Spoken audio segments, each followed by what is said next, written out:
मैं अंबिका झा बिहार से साहित्य सरोवर रेडियो में आप सभी का हार्दिक अभिनंदन करती हूँ।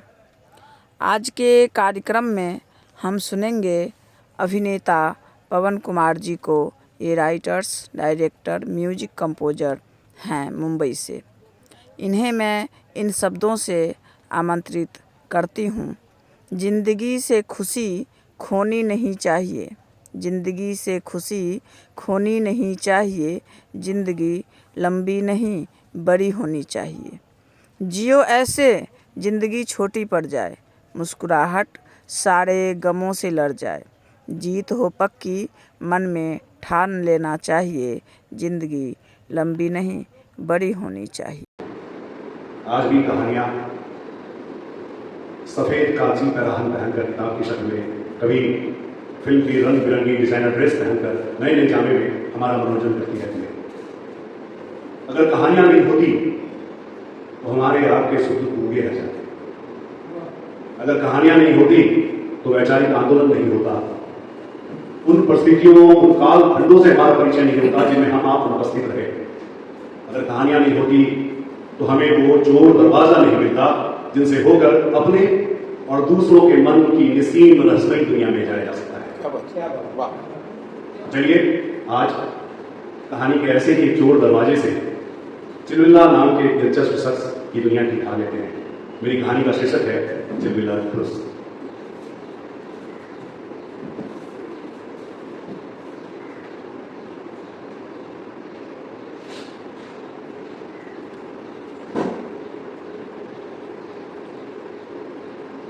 तंबई रंग, दरमियाना कद और एक हराश शरीर। 30 की उम्र के आसपास के इस वक्त का न सिर्फ चेहरा मोड़ा मजाक के मुफीद था, बल्कि उसका नाम भी बड़ा मजाकिया था, चिलबिल्ला खुश। उसका असल नाम था चिलबिल्ला। उस नाम की पूंछ को एक खास हादसे की वजह से पुकारी थी, और वह हादसा था उसकी नई नवेली बीवी की शादी के पखवाड़े के भीतर भीतर हमेशा के लिए मायके चले जाना। इसमें चिलबिल्ला का कोई कसूर न था। चिलबिल्ला की बीवी ही मरखनी थी, घड़ी घड़ी बात का बतंगड़ बनाने वाली। खुद चिलबिल्ला से, चिलबिल्ला की बहन से, चिलबिल्ला के वालिदैन तक से लड़ी और खुद ही खफा हो मायके जाकर बैठ गई। ऐसी बैठी कि फिर कभी ना आई, आया तलाक नाम।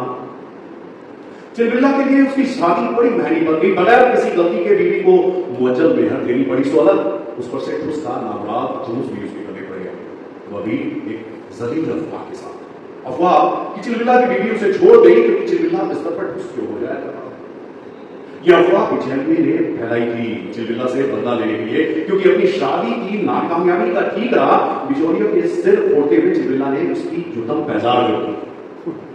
इस अफवाह की शुरुआत महीनों पहले चाय की टपरी पर हुई थी, जब चिलबिल्ला के किसी खैर ख्वाह ने लाना देते हुए बिचौलिए से कहा था, हाँ मियां, तुमने तो बेचारे चिलबिल्ला का एक फितना पसंद औरत से निकाह करवा कर चिलबिल्ला का बेड़ा गर्क कर दिया।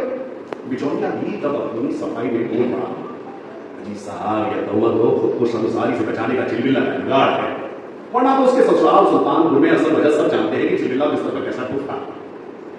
चाय की टपरी पर बोली यह बात कान दर कान की मसाफत तय कर सारे मोहल्ले में फैल गई और इस तरह कर गया चिलबिल्ला। चिलबिल्ला चिलबिल्ला पेशे से बड़ा माहिर इलेक्ट्रिशियन था। चिलबिल्ला की माहिरी ने चिलबिल्ला को एक दिन दुबई का मशहूर चक्कर लगवा दिया, जब एक ठेकेदार ने उसे दुबई के प्रोजेक्ट का हिस्सा बना लिया। चिलबिल्ला पूरे 1 साल बाद वापस अपने कस्बे आया। रंगत में दिखा लिए, ठट्ठर में ठाट का मांस जोड़े और चलन में ढेर सारी खुद यकीनी। यह चिलबिल्ला का बदला हुआ आत्मविश्वासी रूप था कि मोहल्ले वालों ने अपनी उसे सिर्फ चिलबिल्ला कहा, चिलबिल्ला खुश नहीं, बल्कि कई तो उसे शायर साहब भी कहने लगे। ये नए नाम की कमाई चिलबिल्ला ने दुबई में अपने सेठ की संगत में अर्जी थी, जिसे शेरो शायरी का बड़ा शौक था, जिसे चिलबिल्ला ने भी थोड़ी बहुत शेर बोली सीखी थी।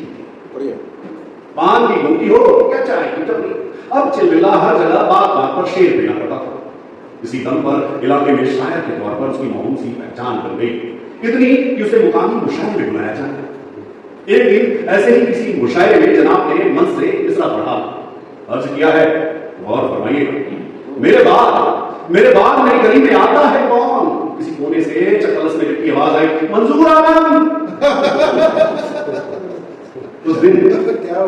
उस दिन चिलबिल्ला को इस बात का इल्म हुआ कि मंसूर आलम नाम का एक फंगा है जो उसकी बहन के चक्कर चक्कर में उसकी गली के फेरे लगा।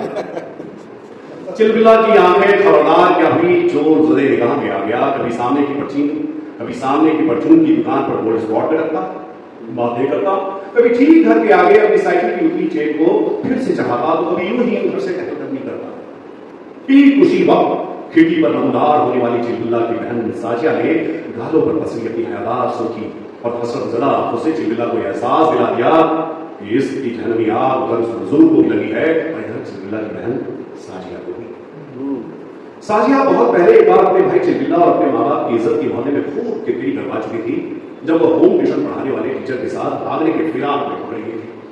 उस दिन के बाद से साजिया ने अपने परिवार वालों का ऐसा एतबार खोया कि उसके बाहर जाने पर बहुत ध्यान रखी।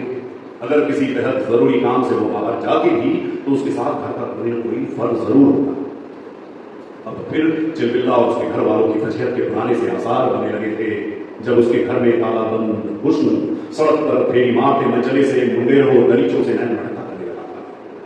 इस आसार को खत्म करने के लिए चिलबिला ने मंजूर आलम को पहले अपनी आंखों से धमकाया, फिर उसे कुछ पहचान वाले दुश्मनों से धमकियां दिलवाई, पर मंजूर आलम उसकी गली का चक्कर लगाने से बाज न आया। तब चिलबिला ने मंजूर के घर का पता कर उसके घर वालों से उसकी शिकायत कर दी। नतीजा उम्मीद के मुताबिक रहा, चिलबिला के घर के आसपास मंजूर की डंडे की खबरें। मंजूर के घर जाकर उसकी शिकायत करने के दौरान चिलबिला ने मंजूर की बहन गौहर को छलक कर देखा था।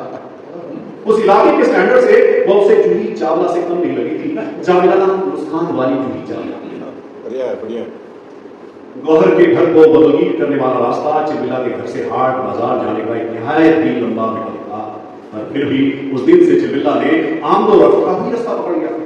आते जाते उसे गौहर जब भी दिखती मुस्कुराती दिखती। गौहर की मुस्कुराहट चिलबिला के आत्मविश्वास को बढ़ाने लगी थी। उसे हल्का हल्का एहसास होने लगा था कि गौहर उसे पसंद करने लगी है।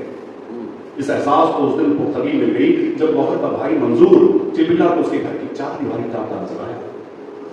चिलबिला मंजूर का गिरबान पकड़ उसे थप्पड़ रसीद करने ही वाला था कि मंजूर वह बोल पड़ा जिसकी लिहाज चिलबिला के दम में जाने तक से बुला रही थी। भाई मैं आपकी बहन के लिए नहीं, अपनी आपा के लिए आया हूं। वो चाहती है आपको, मेरे मार्फत आप तक उसने यह पैगाम भिजवाया है। जादू ऐसा भी हुआ करता है क्या? सुनकर फौरन चिलबिला के मन में ख्याल आया था, अब तो मंजूर चिलबिला का दोस्त बनकर उसके घर भेजता है। साथ लाता अपनी आपा गौहर की रुमानी चिट्ठी, साथ ले जाता चिलबिला का आशिकाना जवाब। इसी नामावली के दौरान मंजूर छुप छुपाकर नजर दो नजर की ताक झांक टूक दो टूक की बातों के जरिए अपनी महबूबा यानी कि चिलबिला की बहन साजिया से थोड़ी सी रिश्ता। बहुत बढ़िया। वो खतों की दावत का जमाना था। इश्क इतर सरे सफेद सफाफ पन्नों पर तलवारियां लिया करता था। मासूदा से रूबरू हो बात करना, वो भी उस मासूदा से जो दबंग बाप के साए में बरकोटों के अंदर रहने वाली पर्दानशी थी। खुद और इश्क दोनों के लिए आफत दावत है जैसा था, और इसलिए चिलबिला आंखों की खामोश जुबान या चिट्ठी के जरिए मंजूर की बहन गौहर से बातें किया करता था। चिलबिला जी, आज आप काली कमीज में आना, काली कमीज आप पर बहुत जस्ती है। गौहर अपनी चिट्ठी में ऐसा लिखती तो खुशी में दोहरा होता चिलबिला न सिर्फ काली कमीज पहनकर बल्कि पाँव में सांझ के झुटपुटे में भी काला चश्मा पहनकर गौहर की गली जाता। गौहर उसे देखकर जब मुस्कुराती तो चिलबिला के मन में सैकड़ों फुलझड़ियां छूटने लगती। चिलबिला वो खुश चेहरा था जिस पर कभी इश्क की बारिश नहीं हुई थी। अब जो हो रही थी तो चिलबिला यहां सा हो रहा। गौहर को लेकर उसकी बेशर्मी बेइख्तियार होती जा रही थी। बचाता था गौहर को अपनी जिंदगी का शरीक हिस्सा बनाना, पर इसमें दुश्वारियां थी। गौहर शिया थी और चिलबिला सुन्नी। उनका परिवार इस जातीय विसंगति को हरगिज ना मानता। आखिर इस मसले का हल क्या है? चिलबिला अक्सर सोचा करता था। हल लेकर आया मंजूर जब एक दिन से चिलबिला से फुसफुसाते हुए कहा, चिलबिला भाई, आपके बगैर मेरी आपा मर जाएगी, उसे लिखा कर लो, बेशक भगा कर। क्या भला इंसान था मंजूर।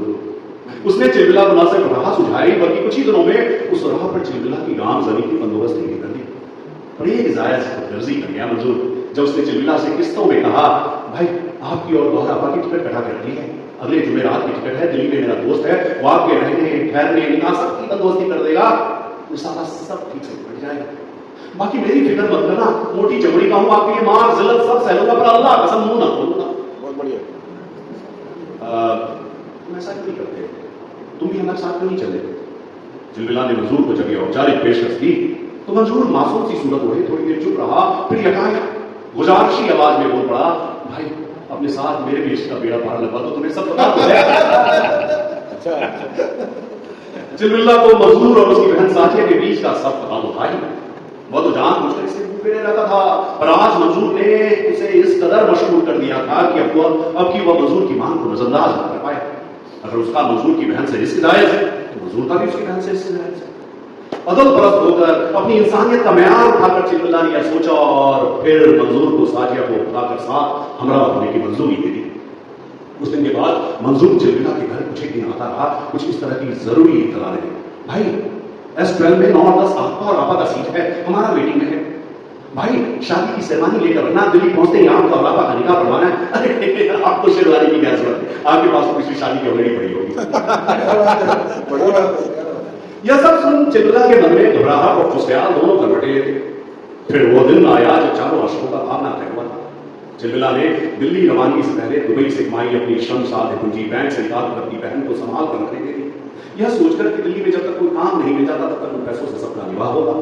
चिलबिल्ला सुबह की ट्रेन की रवानगी से कोई 1 सवा घंटा पहले बुर्कापोश साजिया को चोर दरवाजे से लेकर बाहर निकला, जहां मंजूर ने ऑटो में उसका इंतजार कर रहा था। भाई आपको असफिल सिलाई सेंटर जाना होगा, वहां गौहर बाबा की 20 मिनट में क्लास छूटेगी, आप मुझे साथ ले फौरन स्टेशन आ जाना। मैं साजिया को साथ लेकर स्टेशन जाता हूं, मुझे थोड़ा जल्दी पहुंचकर जान पहचान की टीटी से अपनी और साजिया की टिकट कंफर्म करवानी है। गौहर को लेने जाने की बात सुन चिलबिल्ला की बातचीत की गई।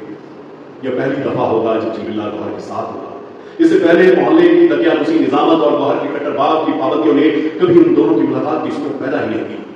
चिलबिल्ला अपनी बहन को मंजूर के साथ स्टेशन भेज गौहर को लेने पांव में पंख लगा झटपट असफिल सिलाई स्कूल के आगे पहुंच गया। 20 मिनट गुजरे, क्लास छूटी और कई बुरखानशी लड़कियां बाहर निकली।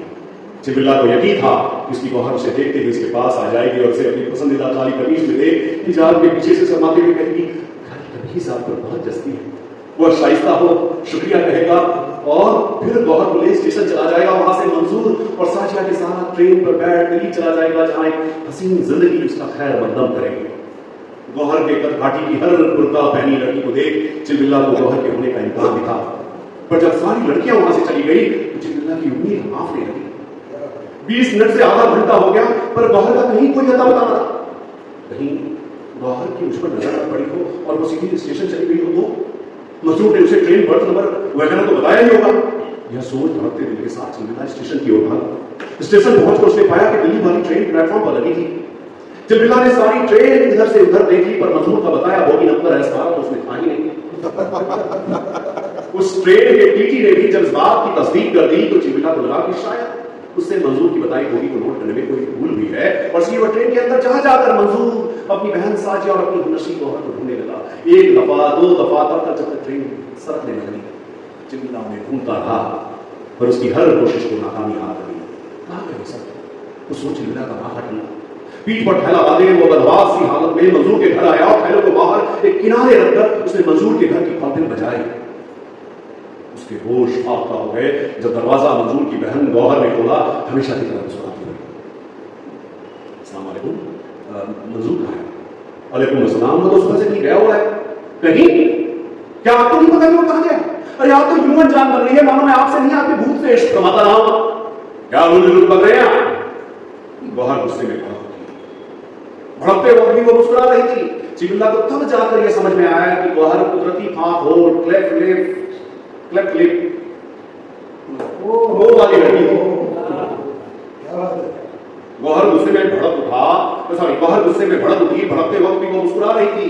चिलबिल्ला को तब जाकर यह समझ में आया कि गौहर कुदरती फाक हो क्लेफ्ट लिप वाली लड़की थी और इसलिए गुस्से में भी वो मुस्कुराती से मालूम पड़ रही थी।